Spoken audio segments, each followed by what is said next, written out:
Hey everyone, grab a coffee or whatever makes you feel cozy, because today we're diving into a book that might just change the way you look at your morning routine, and honestly, pretty much everything else. It's called Make Your Bed Little Things Can Change Your Life. And maybe the world by Admiral William H. McRaven title page. You might recognize the name from his incredibly viral commencement speech at the University of Texas in 2014, which, by the way, is also included in this book. When I first picked it up, I was intrigued. How could something as mundane as making your bed be the key to changing the world? But Admiral McRaven, a Navy SEAL who commanded at every level and eventually led all U.S. Special Operations Forces, unpacks 10 simple yet profoundly powerful lessons he learned during his rigorous Navy SEAL training. And trust me, they apply to every single one of us, no matter who you are or what you do. So let's start right where the book starts, with Chapter 1 Start Your Day with a Task Completed. The Admiral takes us back to basic SEAL training in Coronado, California. Describing the Spartan barracks rooms, he recounts how the first task every single morning was to make your bed to perfection, and I mean perfection: hospital corners, tightly tucked blankets, a precisely centered pillow. If it wasn't up to standard, you'd become a sugar cookie, meaning you'd jump into the ocean and roll around in the sand until you were covered head to toe. It sounds almost comically strict, right? But he explains that this simple, seemingly ridiculous act was the first task of the day, and doing it right instilled discipline and attention to detail. It gave you a small sense of pride and encouraged you to tackle the next task. And the next, he beautifully puts it, if you can't do the little things right, you'll never do the big things right. And think about it, even if you have a truly awful day, you come home to a bed you made yourself, and that small completed task can give you a little lift. A little encouragement that tomorrow will be better. So, if you want to change the world, start off by making your bed. It's a powerful reminder that even the smallest steps matter. Now, you might be wondering, but how did these individual habits translate to larger life goals or even, well, changing the world? Implicit cue. That brings us to Chapter 2 You Can't Go It Alone. Admiral McRaven learned the value of teamwork early on with the infamous 10-foot rubber raft in SEAL training. Everywhere the tadpoles went, they carried that raft. They paddled endlessly, 7 men working together. What really stuck with me is how, when one person was sick or injured, the others picked up the slack, paddled harder, or even shared their rations. They realized no one could make it through training alone. And by extension, no one can make it through life alone. Later in his career, after a terrible parachute accident that ripped his pelvis apart, he was bedridden and filled with self-pity, but his wife, Georgine, and his friends wouldn't let him quit, providing the tough love and support he needed. His boss even found a way around policy to save his career. He emphasizes that success depends on others, on having a team of good people to get you to your destination in life. So, if you want to change the world, find someone to help you paddle. It's about building a strong network and knowing when to ask for and offer help. This next lesson is one that truly equalized everyone in SEAL Training Chapter 3. Only the size of your heart matters. Admiral McRaven tells a story about a tiny little man, a seaman recruit, who was barely 5'4", standing next to a 6'2" SEAL instructor before a 2-mile ocean swim. The instructor taunted the smaller man, asking if he really wanted to be a frogman, suggesting the waves would break him in half. But the sailor, with defiance, shouted, "I won't quit." Later, the admiral discovered the instructor had whispered, "Prove me wrong." And the recruit did, finishing near the head of the class. The book shares another incredible story about meeting a seemingly frail, mop-haired civilian who the admiral initially dismissed as not tough enough for SEAL training. It turned out this man was Lieutenant Tom Norris, a Medal of Honor recipient who had gone deep behind enemy lines to rescue downed airmen and was shot in the face, yet battled back to join the BICE hostage rescue team. Norris himself was almost kicked out of SEAL training for being too small. Too thin. This chapter powerfully conveys that determination and grit are always more important than talent, size, or social status. So, if you want to change the world, measure a person by the size of their heart, not the size of their flippers. Don't judge a book by its cover. or a seal by the size of his flippers. Speaking of challenges, what happens when you give it your all but it still isn't enough? Chapter 4 addresses this head-on. Life's not fair, drive on. Remember that sugar cookie punishment from earlier? Admiral McRaven explains that getting sugar cookied often felt completely indiscriminate, with no rhyme or reason. Sometimes, no matter how much effort you put into perfecting your uniform, the instructors would find something wrong, and you'd end up wet and sandy anyway. Many students quit because they couldn't accept that their effort was in vain. The lesson, as his instructor Lieutenant Philip Mulkey Martin put it, was simple: life isn't fair, and the sooner you learn that, the better off you will be. Mulkey himself, a phenomenal athlete and SEAL, was paralyzed from the waist down in a cycling accident. Yet, for 35 years, the Admiral never heard him complain or ask why me. Mulkey went on to become an accomplished painter and founded a triathlon. It's easy to blame misfortune or external forces, but great individuals are defined by how they deal with life's unfairness, like Helen Keller or Nelson Mandela. So, if you want to change the world, get over being a sugar cookie and keep moving forward. Don't complain, don't blame, just stand tall and drive on. This leads us right into Chapter 5. Failure can make you stronger. In SEAL training, if you failed to meet a standard, you were sent to the circus. This was an additional 2 hours of brutal calisthenics and non-stop harassment, designed to break your spirit. It was a death spiral because the exhaustion would make you fail again the next day. Admiral McRaven and his swim buddy Mark Thomas frequently ended up in the circus for falling behind in swims, but a funny thing happened: the extra pain and suffering made them stronger and faster. The circus, originally a punishment for failure, ultimately made them better.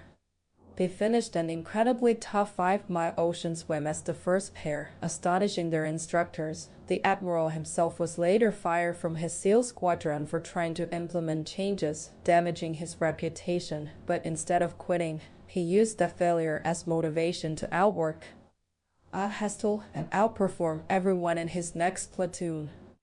He realized that past failures had strengthened him and taught him that true leaders must learn from mistakes and not be afraid to try again. So, if you want to change the world, don't be afraid of the circus. Embrace failure, learn from it, and let it make you stronger. Next up, Chapter 6. You must dare greatly. This one is about taking calculated risks. The obstacle course in SEAL training had its life or life: a 100-foot rope from a 30-foot tower. The traditional way was slow and safe, but one student dared to go commando style head first. It was dangerous and seemingly foolish, but it was much faster and broke the course record. The simple act of daring taught the Admiral a crucial lesson about overcoming anxieties and trusting your abilities. He applied this years later in Iraq, approving a high-risk daylight hostage rescue mission that required 3 Black Hawk helicopters to land in a small walled compound. Despite the immense danger, the mission was a success, saving all the hostages. He learned that without pushing your limits, without occasionally sliding down the rope headfirst, you'll never truly know what's possible. Remember the British SAS motto, "Who dares wins." It's not just for special forces, it's a mindset for life. So, if you want to change the world, slide down the obstacle headfirst.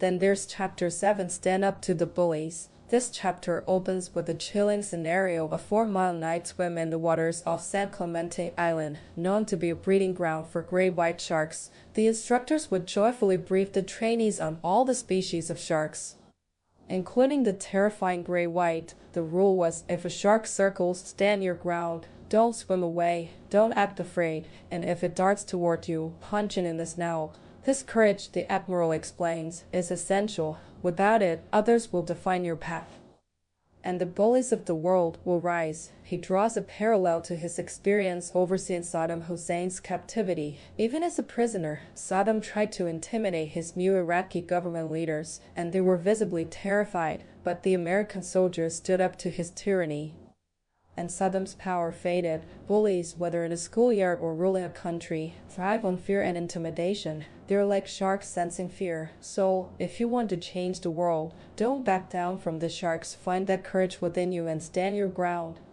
This leads perfectly to Chapter 8. Rise to the occasion. During dive phase and SEAL training, the objective was to swim 2,000 meters underwater at night in zero visibility to place a practice mine on a target vessel. the chief petty officer told them. Tonight, you will have to be your very best. You must rise above your fears, your doubts, and your fatigue.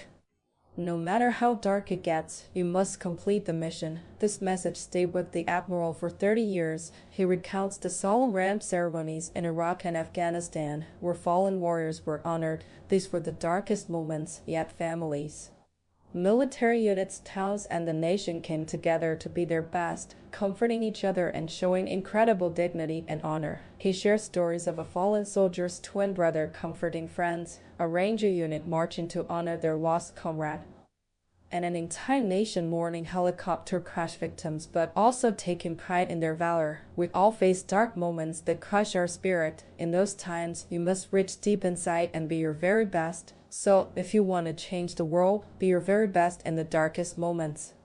Now for Chapter 9, Give People Hope. This takes us to Hell Week, the most brutal part of SEAL training. With 6 days of no sleep and constant harassment, on Wednesday of Hell Week, the class was ordered into the infamous Tijuana mud flats, where they sat chest deep in freezing thick mud. Morale was plummeting, students were shaking uncontrollably, and hope was fading. An instructor offered them a whale hot coffee and chicken soup if just 5 men would quit. Some students were ready to give up, but then, above the howl of the wind came a voice. Singing. It was tired and raspy, but loud enough for everyone to hear. One voice became 2, then 3, until everyone was singing. The student who was about to quit turned around and joined the singing. The instructors yelled at them to stop, but the singing only grew louder. This act of one person inspiring the group, giving them hope that they could endure, was unbreakable. Admiral McRaven witnessed Lieutenant General John Kelly, who had lost his own son in combat, provide profound hope and comfort to grieving families at Dover Air Force Base. Hope, he emphasizes, is the most powerful force in the universe. It can inspire nations and ease unbearable loss. So, if you want to change the world, start singing when you're up to your neck in mud. And finally, the ultimate lesson, Chapter 10, Never Ever Quit. From day 1 of SEAL training, there's a brass bell hanging in the center of the compound. The instructors tell new trainees that if the pain, harassment, and cold sweats become too much, all you have to do is ring this bell 3 times to quit. It's the easy way out, but the Admiral emphasizes that quitting never makes anything easier, and those who quit will regret it for the rest of their lives. Only 33 out of 150 students graduated from his class. Throughout his career, he was inspired by people who refused to quit, but none more so than a 19-year-old Army Ranger named Adam Bates. Bates stepped on a pressure plate mine in Afghanistan, losing both his legs. When the Admiral visited him in the hospital, Bates was sedated but conscious, unable to speak. He used sign language. His mother was deaf and signed, "I will be okay." A year later, Bates was standing tall on prosthetic legs, challenging fellow Rangers to pull-up contests.